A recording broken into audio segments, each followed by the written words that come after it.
আপনাকে ঘুমাইতে হবে কোন সময় সেটাকে বুঝতে হবে।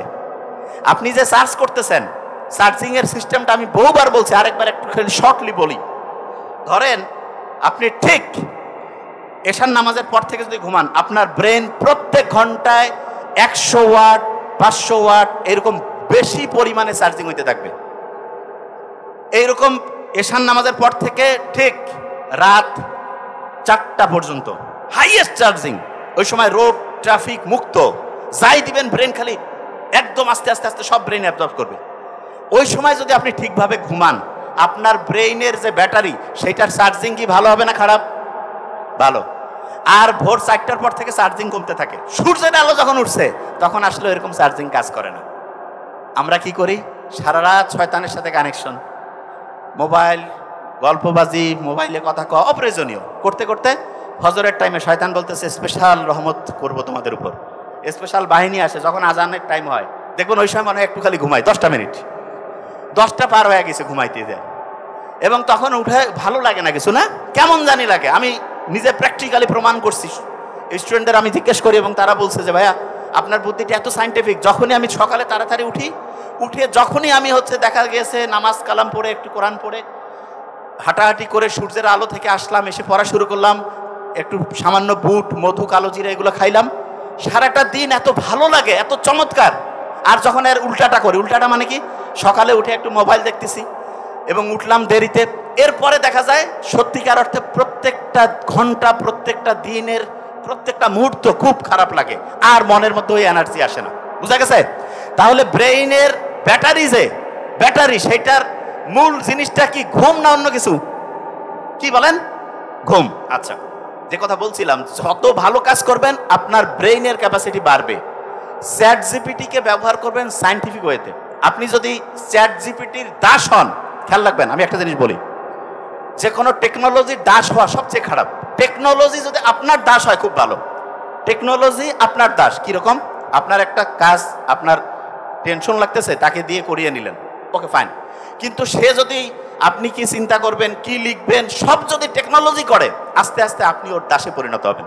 ইলন মাস্কের নাম শুনছেন আপনারা? সে চিন্তা করতেছে, মানুষে যে আলসা, টেকনোলজিকে ব্যবহার করতে করতে, টেকনোলজি যারা আছে, শোনার একটা ঘটনা বলছি এবার।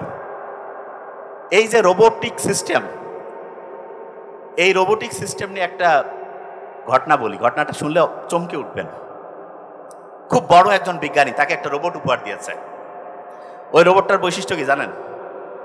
কোনো কথা কয় না, কিছু করে না। ধরা যাক যে প্রফেসর স্যারকে একটা রোবট দিয়েছে, ওই রোবটটা এসে চুপচাপ আছে, 24 ঘন্টা স্যারকে অবজার্ভ করতেছে। স্যার যেভাবে কথা বলে, যেভাবে খাওয়া দাওয়া করে, যেভাবে চিঠি লেখে, যেভাবে মোবাইলে কথা বলে, যেভাবে বন্ধুর সাথে আলাপ করে, সব নোট করতেছে। তা স্যার একটা কাগজে লিখে রাখছে, আগামীকাল মায়ের সাথে কথা বলবো। খেয়াল হারাই ফেলছে। রোবট কি ভুলবে? সে চিন্তা করতেছে স্যারের খেয়াল হারাই গেছে, সমস্যা নেই। সে ফোন দিয়া মার সাথে কথা বলছে। হঠাৎ করে স্যারের মনে হয়েছে, কিরে মায়ের সাথে তো কথা বলি নাই। মাকে ফোন দিছে, বলছে বাবা তুমি না একটু আগে আমার সাথে কথা বললা। চমকে গেছে একটু, যে কিরে একটু আগে কথা বললাম, খেয়ালই তো নাই। তারপরে তার একটা জায়গায় একটা চিঠি লেখার কথা ভুলে গেছে। উনি আবার দ্বিতীয়বার লিখে পাঠাইছে। ওইখান থেকে বললো, কি ব্যাপার স্যার, আপনি তো চিঠি লিখে পাঠিয়েছেন। বলছে ওই চিঠিটা দেন তো। ওরে আল্লাহ, চিঠি যখন দেখছে ভয় পেয়ে গেছে। চিঠির লেখা হুবহু স্যারের লেখার মতো। স্যার এবার চিন্তা করতেছে, আমি আর ডায়েরিতে লিখবো না, এবার মাথায় খালি মনে মনে চিন্তা করবো, দেখি হয় কি করে। স্যার মাথায় চিন্তা করতেছে যে আগামী ওই দিন ওই বন্ধুকে দাওয়াত দিব। ভুলে গেছে। সাধারণভাবে না লিখলে আমরা ভুলে যাই। স্যারের কথা ছিল যে সন্ধ্যা 7টায় ফোন দিবে। 7টা যখন পার হয়ে গেছে, 7:30 পৌনে 8টার দিকে স্যারের মনে হয়েছে, কিরে আমি তো ফোন দেইনি, এই সময় একটু টাইম পেয়েছি, ফোন দেই। ফোন দেওয়ার পরে বন্ধু বলছে, বন্ধু তুমি কি করছো, কেন একটু আগে তো ফোন দিলা। স্যার এবার ভয় পেয়ে গেছে। স্যার চিন্তা করতেছে যে কিরে আমি যা চিন্তা করি এও তা চিন্তা করে। পৃথিবীতে কিন্তু একই রকম দুইটা সত্তা থাকতে পারবে না। স্যার তখন চিন্তা করতেছে এই রোবটকে রাখা যাবে না, রোবটও তখন চিন্তা করছে এই লোককে রাখা যাবে না। ফাইট শুরু হয়ে গেছে রোবটের। কি ডেঞ্জারাস বিশ্ব অপেক্ষা করছে আমাদের জন্য দেখেন। তবে ভয়ের কারণ নাই। আমি সবসময় আমি এটা জিনিস বলি, আমাদের বানাইছে আল্লাহ আর আমরা বানাইছি এআই। যত সুপার ডুপার এআই হোক, মানুষের যে ক্রিয়েটিভিটি, নতুনভাবে চিন্তা করার ক্যাপাসিটি, সেটা কেউ পারবে না। তা দুই প্রফেসরের এরকম আলোচনা হচ্ছে, বলতেছে একজন যে না মানুষ আগামীতে থাকতে পারবে না, আরেকজন বলতেছে না মানুষ জিতবে।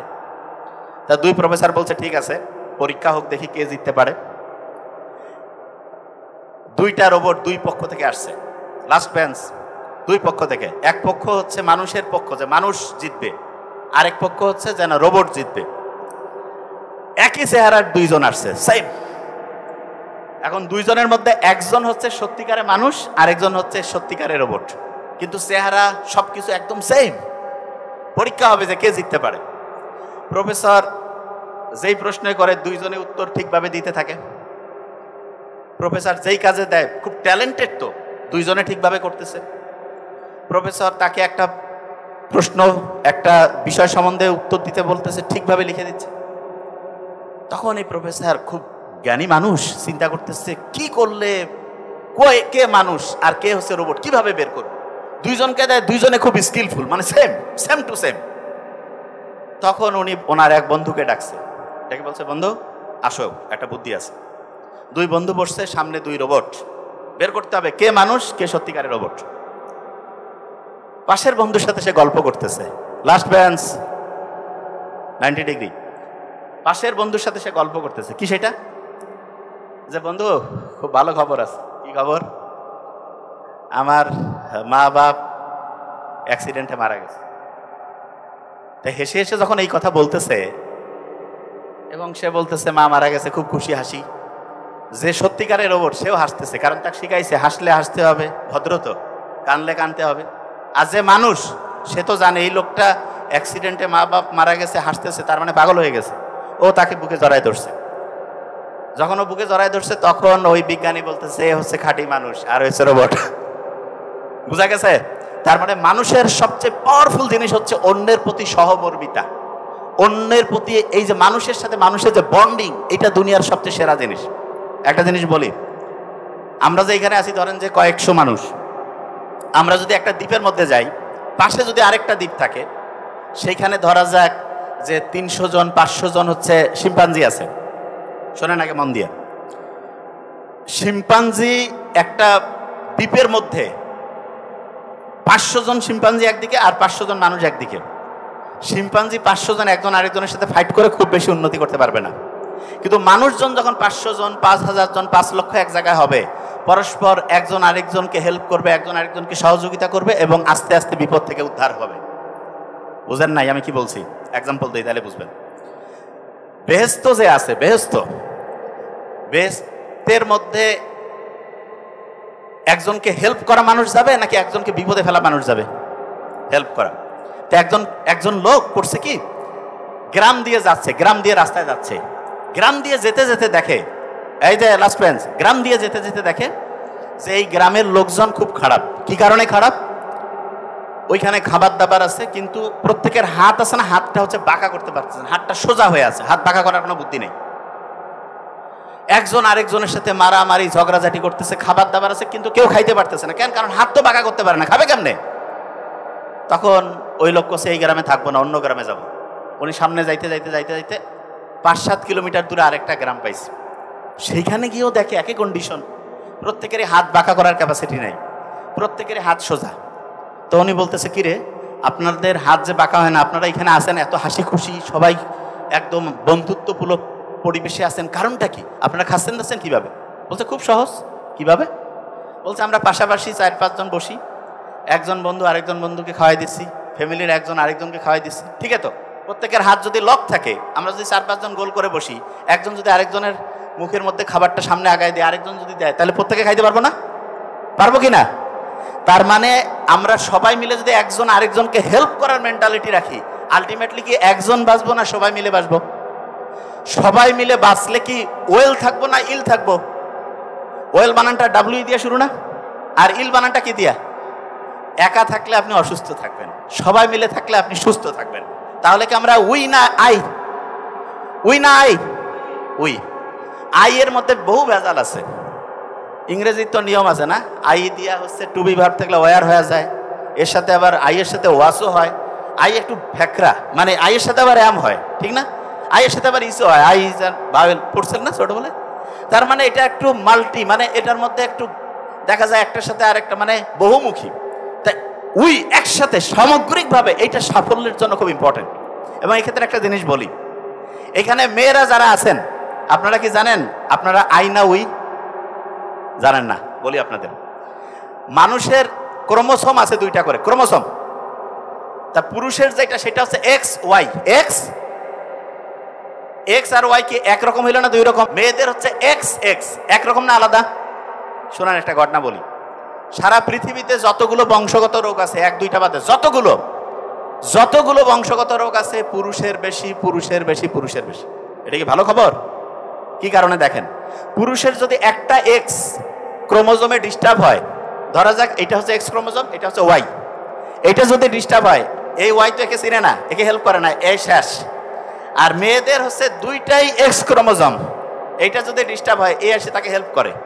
এই হেল্প করার কারণে সারা দুনিয়ায় বংশগতিক যত রোগ আছে মেয়েদের কম, মেয়েদের আয়ু বেশি, রোগ প্রতিরোধ ক্ষমতা বেশি। এই যে করোনা হয়েছে সারা পৃথিবীতে মেয়েরা বেশি বাঁচছে নাকি ছেলেরা বেশি বাঁচছে? কারা বেশি দিন বাঁচছে? মেয়েরা। মরছে কারা বেশি? তাহলে বাঁচার ক্ষেত্রে প্রকৃতিতে মেয়ের দাম বেশি না ছেলের দাম বেশি? মেয়ের। আল্লাহ কত রহমত করছে, আল্লাহ জানে মানসি যে খারাপ, এর যদি উল্টা ক্রোমোসোম করে দিত, এমনি তো মেয়েদের অবস্থা খারাপ করে দিচ্ছে, মানুষ খারাপ করছে, কিন্তু আল্লাহ মেয়েদেরকে পুরস্কৃত করছে। আল্লাহ মানুষকে সবচেয়ে মেয়েদেরকে বেশি উপকার করছে। কি কারণে বলি, এই যে এক্স ক্রোমোসোম আছে না, এইটার একটা ক্যাপাসিটি আছে। আমি একটু সহজ করে বলি, ধরেন এইটা হচ্ছে একটা হার্ড ডিস্ক, এইটার ক্যাপাসিটি হচ্ছে 1000 গিগাবাইট। আর এইটা হচ্ছে ছেলেদের হচ্ছে ওয়াই ক্রোমোসোম, এইটার হচ্ছে 500 গিগাবাইট। কোনটা বেশি ভালো? আপনাকে যদি আমি বলি সেম দাম, একটা আছে 1000 গিগাবাইট, একটা 500, কোনটা নেবেন? কোনটা? মোহাম্মদ সাল্লাল্লাহু আলাইহি ওয়াসাল্লাম যে বলছে যে মেয়ে 1 জন 2 জন 3 জন 2-3 জন মেয়েরকে যে মানে হচ্ছে ঠিকভাবে মানুষ করবে, সৎ পাত্রস্থ করবে, সে আর আমি মোহাম্মদ সাল্লাল্লাহু আলাইহি ওয়াসাল্লাম পাশাপাশি একই সাথে হচ্ছে জান্নাতে থাকবো। মেয়েদেরকে আল্লাহর নবী কত পছন্দ করছে। এবং ফাতেমা রাদিয়াল্লাহু তাআলা আনহার কথা যে বলছে, কোন ছেলের নাম কয়জন আমরা জানি ছেলের নাম জানি, ওইরকম ছেলে মোহাম্মদ সাল্লাল্লাহু আলাইহি ওয়াসাল্লামের ছেলেও ছিলেন, কিন্তু পরিণত বয়সে যাওয়ার আগে মারা গেছেন।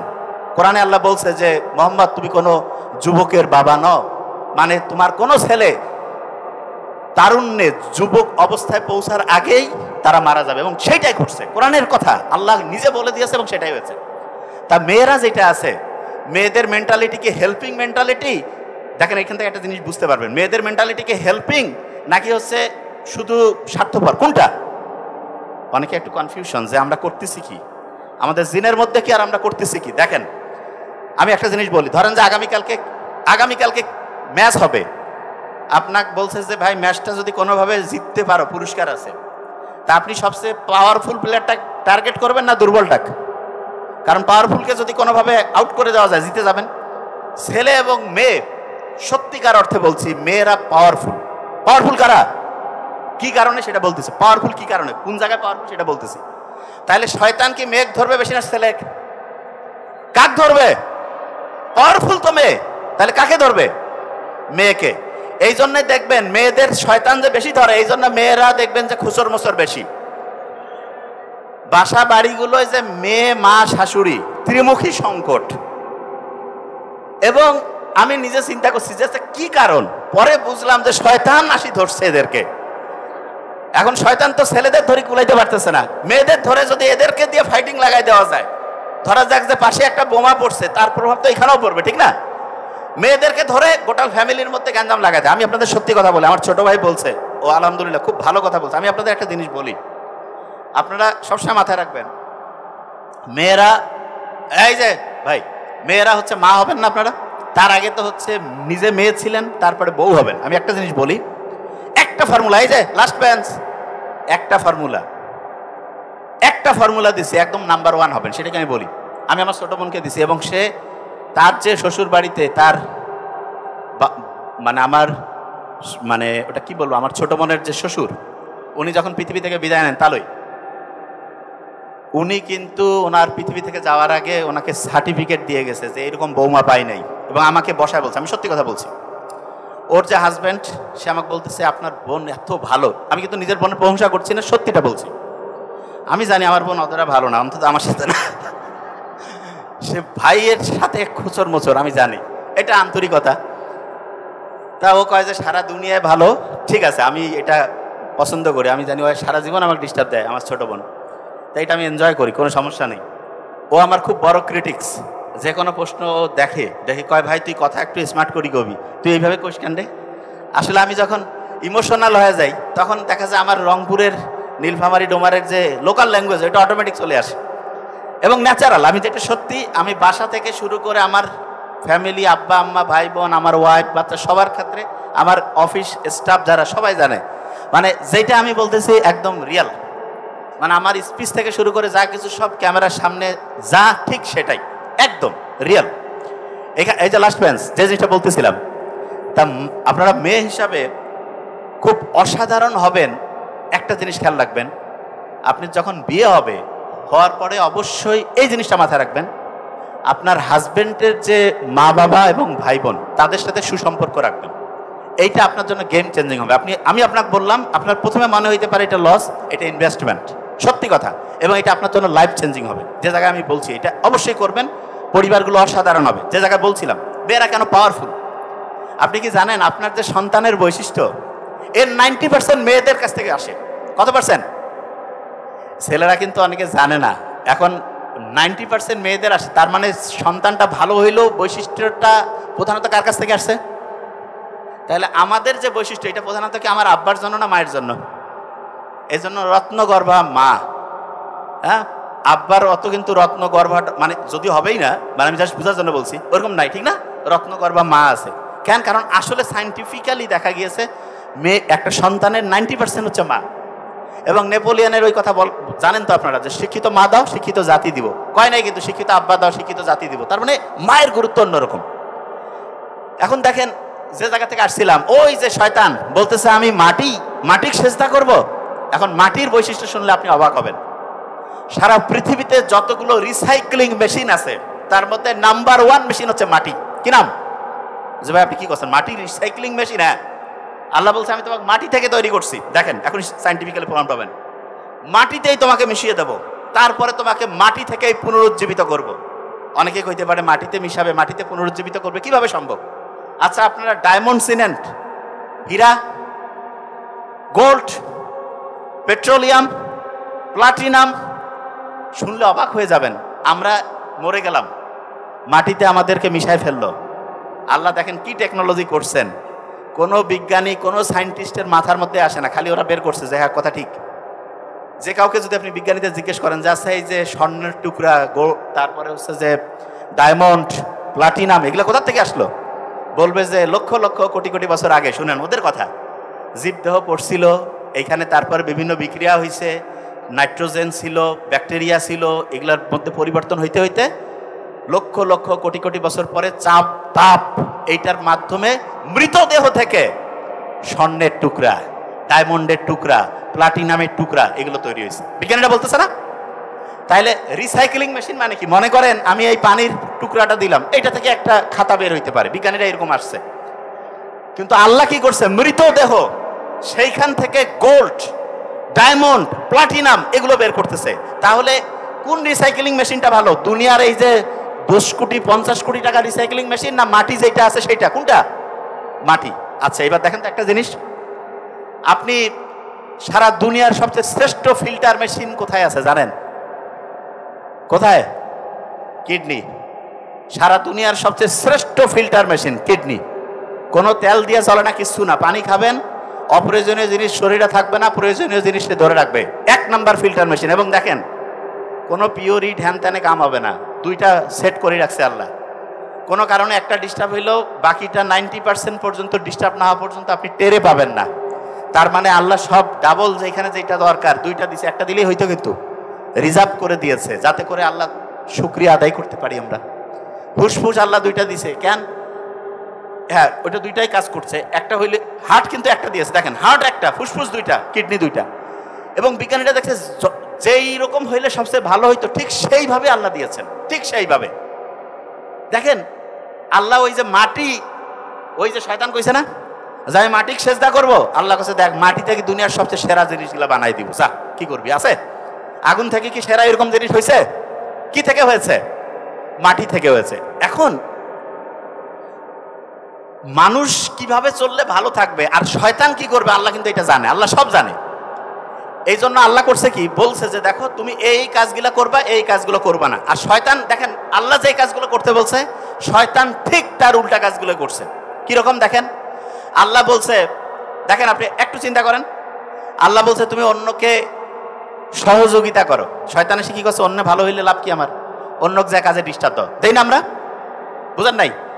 অন্যের কাজে শয়তান কি সহযোগিতা করতে উৎসাহিত করে নাকি ডিস্টার্ব দেয়? ডিস্টার্ব। আচ্ছা এবার আপনি চিন্তা করেন তো, যতগুলো ভালো কাজ দিয়েছে আল্লাহ, আমি আপনাকে দেখাচ্ছি এক এক করে, সবগুলোতে আল্লাহ আমাদের শক্তিটা বাড়ানোর জন্য দিয়েছে। আর যতগুলো খারাপ সেগুলো হচ্ছে শক্তি কমানোর জন্য। কিরকম সেটা বলি। আপনি কি জানেন আমাদের ব্রেইনের মধ্যে একটা ব্রেক আছে? কি আছে বলেন? ব্রেক। এই ব্রেকটা যদি ঠিক থাকে আপনার ব্রেইন ঠিকভাবে ঠিক থাকবে। ব্রেইনটা হচ্ছে একটা গাড়ির মতো। একটা গাড়ি আপনাকে দিলাম, আগে ছোটবেলায় বাংলা সিনেমায় দেখতাম যে একজনকে মারার চেষ্টা করতেছে, কয় ব্রেকটা হচ্ছে কোনোভাবে ডিসকানেক্ট করে দাও। গাড়ি চালাইতে চালাইতে এক জায়গায় লাগাই দিল, মা বাপ কেউ মরে গেল, তারপরে ছেলে অনাথ হয়ে গেল, হয়েছে না? তাই এখন ওই ব্রেইনের যে ব্রেক, সেই ব্রেকটা নষ্ট হয়ে যাওয়ার কারণে আপনি দেখবেন ছোট্ট বাচ্চা সারাদিন কার্টুন দেখতেছে এবং সে যদি কোনো একটা জিনিস চায় তা চাইতেই আছে, কোনো একটা জিনিসের জেদ ধরলে ধরতেইছে। তার মানে কি, তার ব্রেইনের যে ব্রেক সেটা ডিসফাংশন হয়ে গেছে। এখন প্রশ্ন হলো যে আমাদের ব্রেইনের ব্রেক ঠিক আছে কিনা সেটা কিভাবে বুঝবো? বুঝার খুব সহজ বুদ্ধি আছে।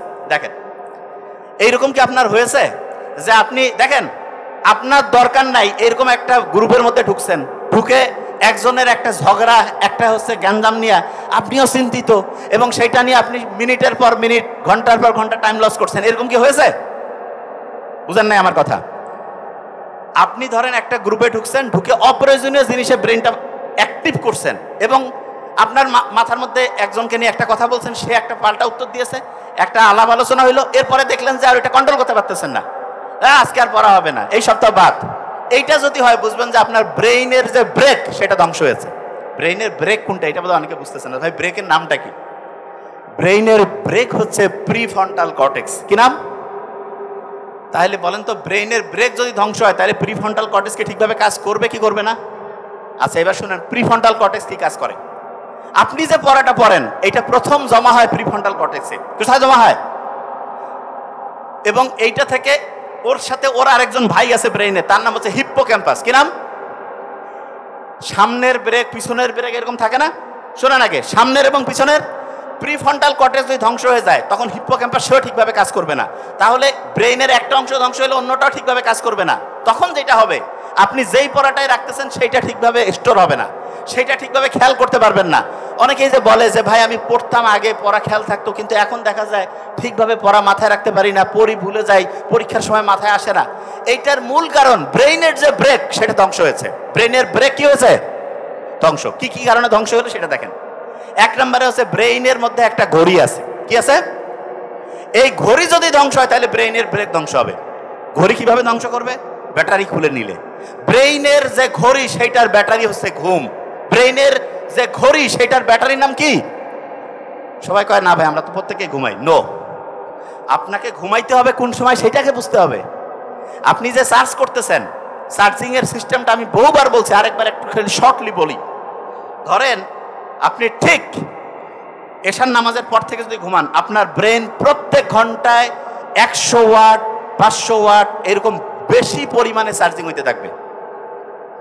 এইরকম এশার নামাজের পর থেকে ঠিক রাত 4টা পর্যন্ত হাইয়েস্ট চার্জিং। ওই সময় রোড ট্রাফিক মুক্ত, যাই দিবেন ব্রেন খালি একদম আস্তে আস্তে আস্তে সব ব্রেন অ্যাবজর্ব করবে। ওই সময় যদি আপনি ঠিকভাবে ঘুমান, আপনার ব্রেইনের যে ব্যাটারি সেইটার চার্জিং কি ভালো হবে না খারাপ? ভালো। আর ভোর 4টার পর থেকে চার্জিং কমতে থাকে। সূর্যের আলো যখন উঠছে তখন আসলে এরকম চার্জিং কাজ করে না। আমরা কি করি? সারা রাত শয়তানের সাথে কানেকশন, মোবাইল, গল্পবাজি, মোবাইলে কথা কওয়া অপ্রয়োজনীয় করতে করতে ফজরের টাইমে শয়তান বলতেছে স্পেশাল রহমত করব তোমাদের উপর। স্পেশাল বাহিনী আসে যখন আজানের টাইম হয়, দেখুন ওই সময় মনে হয় একটু খালি ঘুমাই 10টা মিনিট, 10টা পার হয়ে গেছে ঘুমাইতে যায়, এবং তখন উঠে ভালো লাগে না কিছু, না কেমন জানি লাগে। আমি নিজে প্র্যাকটিক্যালি প্রমাণ করছি। স্টুডেন্টদের আমি জিজ্ঞেস করি এবং তারা বলছে যে ভাইয়া আপনার বুদ্ধিটা এত সাইন্টিফিক। যখনই আমি সকালে তাড়াতাড়ি উঠে যখনই আমি দেখা গেছে নামাজ কালাম পড়ে একটু কোরআন পড়ে হাঁটাহাঁটি করে সূর্যের আলো থেকে আসলাম, এসে পড়া শুরু করলাম, একটু সামান্য বুট মধু কালো জিরা এগুলো খাইলাম, সারাটা দিন এত ভালো লাগে, এত চমৎকার। আর যখন এর উল্টাটা করি, উল্টাটা মানে কি, সকালে উঠে একটু মোবাইল দেখতেছি এবং উঠলাম দেরিতে, এরপরে দেখা যায় সত্যিকার অর্থে প্রত্যেকটা ঘন্টা, প্রত্যেকটা দিনের প্রত্যেকটা মুহূর্ত খুব খারাপ লাগে, আর মনের মধ্যে ওই এনার্জি আসে না। বুঝা গেছে? তাহলে ব্রেইনের ব্যাটারি সেটার মূল জিনিসটা কি, ঘুম না অন্য কিছু? কি বলেন? ঘুম। আচ্ছা, আল্লাহর সাথে ধোঁকাবাজি মানুষ যে আমরা করি, দেখেন লাস্ট বেঞ্চ, আল্লাহর সাথে ধোঁকাবাজি করি সেটা একটা নমুনা বুঝাই দিই। একজন লোক খুব অসুস্থ, আমি কিন্তু ধরবো, শেষে যেখান থেকে শুরু করছে সেখানে আসবো। একজন লোক অসুস্থ, তা সে ডাক্তারের কাছে গেছে, ডাক্তার বলছে যে আপনার যা অবস্থা 2 মাস বাঁচবেন, ভয় খেয়ে গেছে। শেষে সে আল্লাহর কাছে খুব ফরিয়াদ করছে, আল্লাহ তুমি যদি আমাকে বাঁচায় দাও, তার একটা বাড়ি আছে প্রায় 5 কোটি টাকা দাম, যে আল্লাহ এই বাড়িটা আমি বিক্রি করে টাকা পয়সা সব দান খয়রাত করে দিব। আল্লাহ দোয়া কবুল করে ফেলছে। 2 মাস পর আস্তে আস্তে সে সুস্থ হচ্ছে, ডাক্তারের কাছে গেছে। ডাক্তার বলছে মিরাকল, কিভাবে হইল?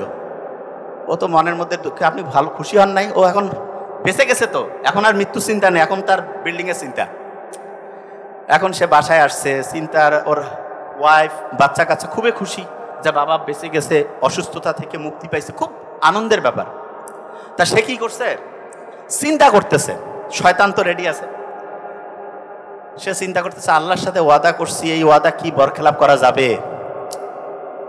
না, এটা তো ঠিক হবে না। তখন সে একটা বিজ্ঞাপন দিছে যে একটা বাড়ি বিক্রি হবে। বাড়ি বিক্রির জন্য বিজ্ঞাপন দেখে লোকজন আসছে, আসার পর বলতেছে বাড়ির দাম কত? বলছে আসলে আমরা 2টা জিনিস বিক্রি করবো। বলছে কিরকম? বলছে যে বাড়ির সাথে একটা কুকুরও বিক্রি হবে। বলছে ঠিক আছে, দাম কি?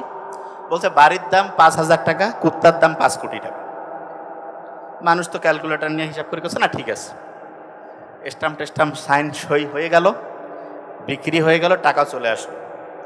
এখন সে ফতোয়া নেওয়ার জন্য যারা মৌলবি তাদেরকে বলতেছে যে আচ্ছা কুত্তা কি হালাল না হারাম হবে?